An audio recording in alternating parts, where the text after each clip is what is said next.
নাটোরে নিষিদ্ধ সংগঠন ছাত্রলীগ কর্মী ফয়সাল হোসেন কাদেরকে চলন্ত অটোরিকশায় পায়ের নিচে ফেলে নির্মমভাবে মারধর করেছে ছাত্রদলের নেতাকর্মী। আহত কাদেরের বাবার করা মামলায় নবাব সিরাজউদ্দৌলা কলেজ ও পৌর ছাত্রদলের নেতার নাম উল্লেখ সহ অজ্ঞাত ৫-৬ জন আসামি করা হয়েছে। ভিডিও ভাইরাল হওয়ার পর পুলিশ ও সেনাবাহিনী অভিযানে নামে, তবে এখনো কেউ গ্রেপ্তার হয়নি। কি অদ্ভুত তদন্ত চলছে! মানে এক আপনারা নিশ্চয়ই ভিডিওটা দেখেছেন। ভিডিওটা দেখলে শিউরে অবস্থা, মানে বাংলাদেশে কি অবস্থা এটা! মানে রাজনৈতিক প্রতিহিংসা এইরকম পর্যায়ে, হ্যাঁ?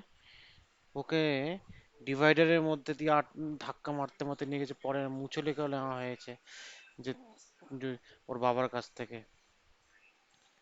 এইরকম দুর্বিষহ অবস্থা বাংলাদেশে, কি উন্নতি হবে এই দেশে?